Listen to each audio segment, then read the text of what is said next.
Dolim itu apa sih? Dolim itu merampas hak orang lain.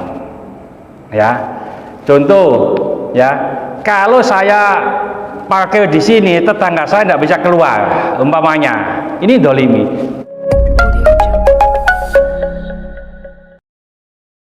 Assalamualaikum warahmatullahi wabarakatuh.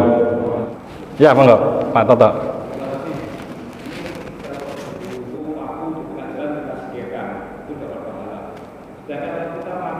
Begini, kalau kita menepikan duri, ya, itu sodakoh.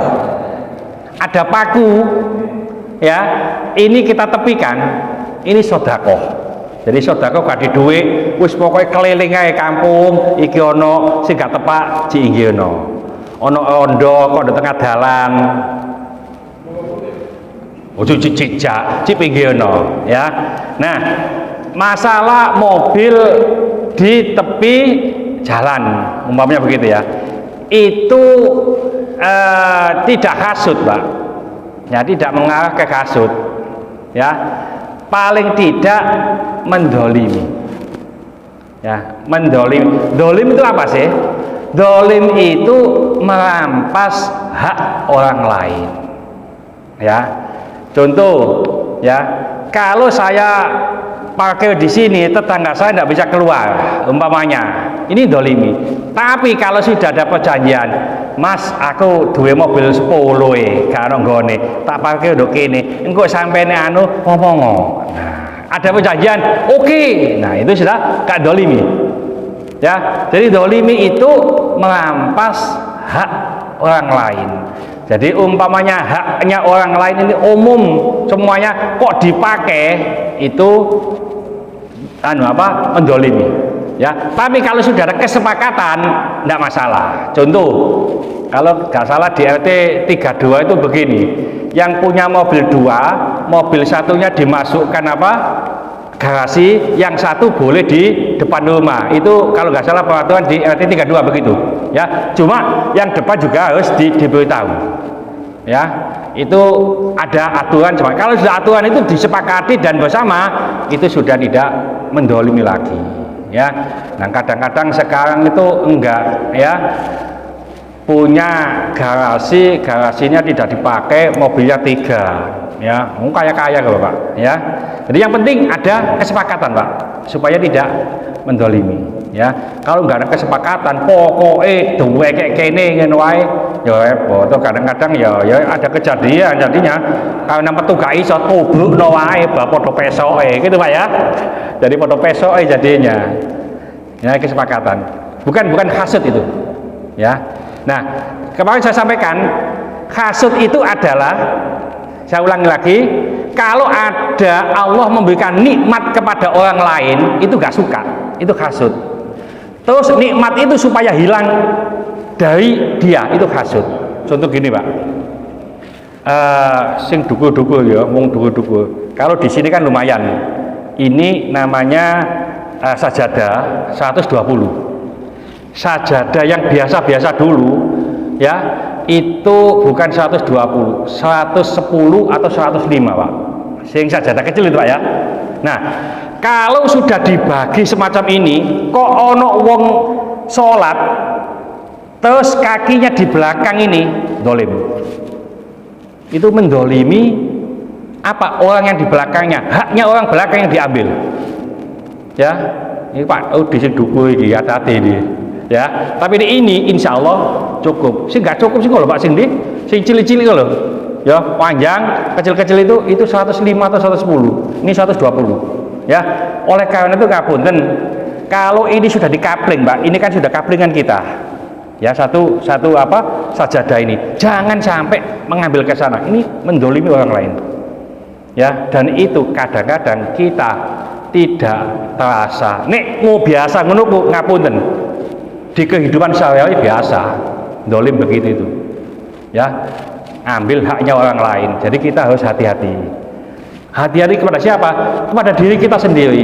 Iki dae wong liya, aku gak oleh, ya. Jadi semacam itu, termasuk gosap, ya. Nah, gosip itu begini, mengambil hak orang lain tanpa permisi.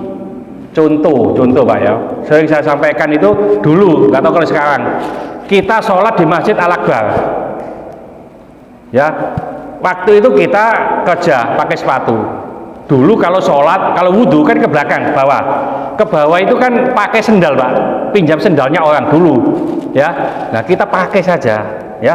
Paling gak apa-apa wong iki yo oleh pahala kok tanggung wudhu kok. Nah itu kita, itu gosok namanya, ya. Iya nih orangnya itu pas kentut terus keluar ndeleki mesu-mesu Pak, dia nunggu lah gitu. Ya paling bagus itu nunggu orang sandalnya, Pak ngapunten saya pinjam sandalnya ya untuk wudhu, pasti boleh dan dapat pahala, ya. Nah yang kecil-kecil itu jarang kita lakukan Pak, ya. Wah gak popo, itu kan kita, ya. Kita itu tidak bisa mengubah niat atau hati orang lain, tidak bisa, ya. Saya sama Pak Mujib beda, ya, hatinya pasti beda, ya. Ini terus kedua, ngapunten, kalau sholat sunnah ini kan pakai sajadah saat ini, besok mungkin tidak pakai sajadah. Kalau sholat sunnah biasa kita tuh mundur, kakinya upayakan jangan sampai di sini Pak, di tempat sujud itu kan biasa dipakai tempat sujud orang lain, terus kita mundur dikit, kaki kita di sini, yo nek sandalan, yo nek ambune gak enak. Nah tempat sujud itu kadang-kadang tidak kita perhatikan, upayakan mundur aja ke sana atau geser ke sana. Nah ini mungkin saya ceritakan, ini kalau sajadah saya itu kan paling maju dewe Pak, ya. Daerah sini paling maju sendiri. Oh berarti ini pimpinannya, bukan, ya. Kalau sholat saya lurus. Nah kalau saya sholat sunnah itu saya maju, nah supaya tidak geser-geser lagi, itu perhitungan saya semacam itu, ya. Jadi kalau tidak memungkinkan geser, tidak apa-apa di tempat, upayakan jangan sampai mengambil hak orang lain, itu zalim. Mudah-mudahan sedikit ini dibarengi hidayah dari Allah Subhanahu wa taala. Mudah-mudahan segala hajat kita dikabulkan Allah, segala kesulitan kita dibantu oleh Allah. Mudah-mudahan anak-anak kita menjadi anak yang soleh solehah, taat kepada Allah, patuh dan nurut kepada kedua orang tua. Yang mengasih keturunan, mudah-mudahan Allah memberikan keturunan yang soleh solehah.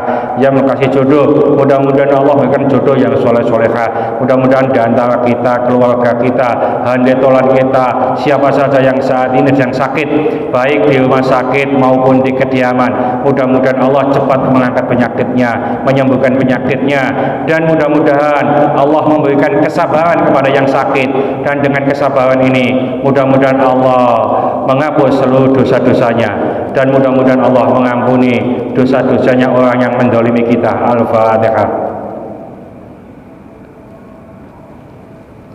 Bismillahirrahmanirrahim. Wal 'ashri innal insana lafi khusrin illa alladziina aamanu wa 'amilus sholihati wa tawassaw bil haqqi wa tawassaw bis sabr. Subhanaka wa bihamdika asyhadu an la ilaha illa anta astaghfiruka wa atubu ilaik. Assalamualaikum warahmatullahi wabarakatuh.